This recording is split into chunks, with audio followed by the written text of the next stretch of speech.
I mean, what is the point? What is the point in just modern Premier League refereeing? It makes no difference to the game.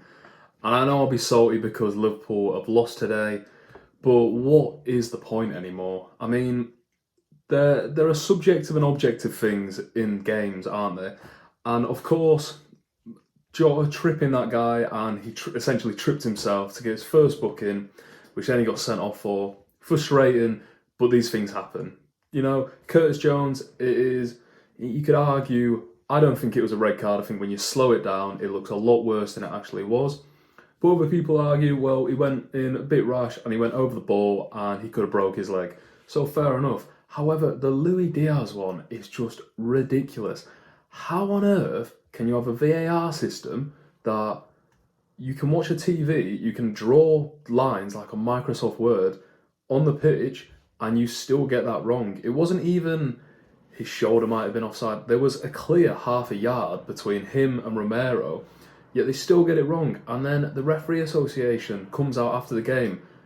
Obviously, they're going to apologise. What difference does that make? And I know this happens to loads of teams. I know it's not just Liverpool. It's not an agenda towards Liverpool, whoever's saying that rubbish. Because it's clearly not. It's just ineptitude of referees, isn't it, in the Premier League? You compare it to in Qatar, the World Cup, or the Champions League, the standard is so much higher. It's just so much higher than the Premier League referees. And I think there's such an arrogance with these Prem refs, really. And I just don't think they're up to it anymore. I mean, I personally haven't think they've been up to it for years, to be honest. But that's just a decision that, one, the Curtis Jones, which again, argue, I think it was a tough red, but whatever. It ruined the game. I think you need to referee in the spirit of the game, 20 minutes in, and you give him a straight red for that. Essentially ruined the game. Everyone's looking forward to it, 5:30. But regardless of that, that Luis Diaz goal, how on earth do you not give that? It's a clear goal.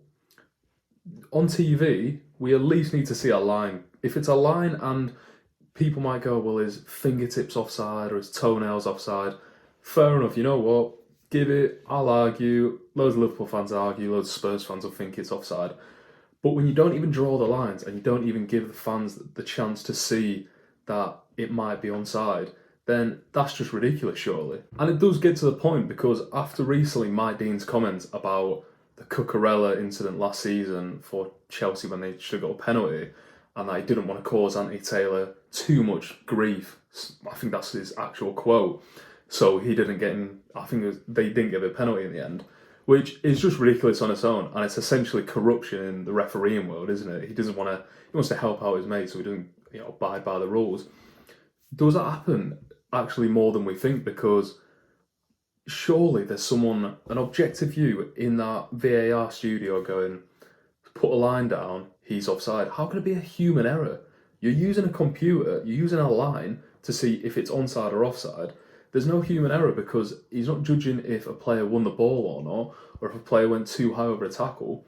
You draw a line on the pitch, you count how many centimetres Luis Diaz's arm is over the line or not, and then you give it or you don't give it. I just don't see how this doesn't compute in the referee's world. And the problem is, they don't take accountability because they'll put an Instagram post or a Twitter post saying, we apologise, we'll investigate it. But the problem is the Premier League referees, they get given more chances. That, I think it's Simon Hooper, if I'm not mistaken, that bald fella. He'll be down in the Championship next week. Everyone will forget about him, back up in the Premier League in a few weeks' time. So it's no accountability, and it's one of those, if Heung-min Son misses 5 chances today, and it's terrible, he might get benched next week for Solomon or Richarlison up front. However, these referees, they know essentially, unless they make a ridiculous amount of decisions that is just terrible, they will have their job next week, so there's no accountability. And me personally, just, you get tired of it, don't you? Because it's ruining the game, even not just from a neutral fan. If I'm watching a game, the last person you want to think of is the referee. And there's some fantastic referees, even the Premier League, don't get me wrong. I thought, who was it? Was it last Sunday? I think the Arsenal Spurs one. There was a few dodgy decisions, but overall, I think he refereed the game fairly well. But that's how it should be. I don't remember his name because he's just supposed to be a non-existent party that just, mediates the game well. But we all know, I think it is Simon Hooper, I might be mistaken, but you just compare it to the World Cup and the Champions League. Why do we not have in the Premier League that animation where you can see the wall between the player and like the offside position, and you can see if his arm is past, he's gone through the wall. I don't understand why that animation doesn't exist in the Premier League, because they're probably the richest league in the world. Why can't they bring it in? Because that is so definitive. You can literally see if someone's elbow is a millimetre offside. Yes, I think strikers should be given the benefit of the doubt. But however, if you want to stick to the rules, that's fair enough.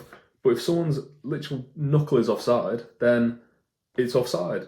But you can see that in the Champions League. You can see that in the World Cup. And if you look back in December, how many controversies were there about refereeing? Yeah, the odd few, and everyone's always going to moan. But as a collective, I don't think a lot of people were moaning. How many people do you see in the Champions League moaning? Yes, there are a few, but as a whole, there's not too many compared to the Premier League. It's every single week now. But just to quickly look back at the game, regardless of that, maybe the worst refereeing performance I've ever seen in my life. I can't think of one much worse than that. I think it was a decent game for the first 15 minutes, and then the referee ruined it.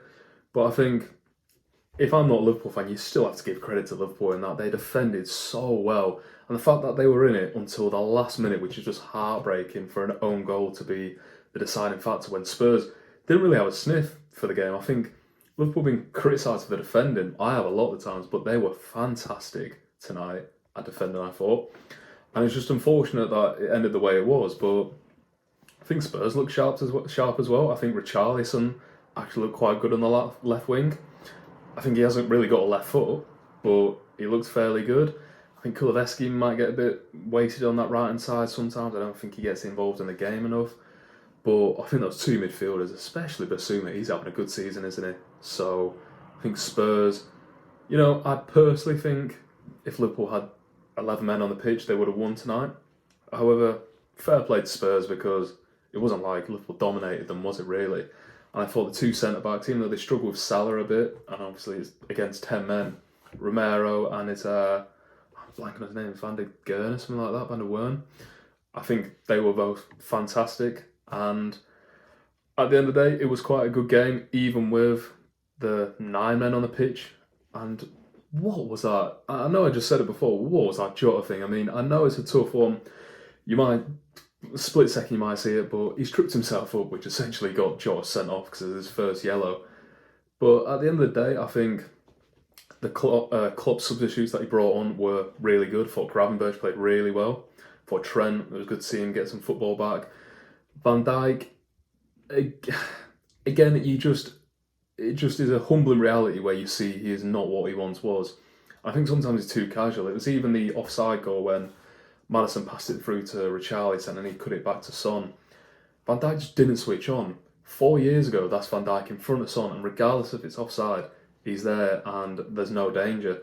However, he just seems that split second not there anymore, which, I mean, he's still fantastic, isn't he? But he's just not really what he was.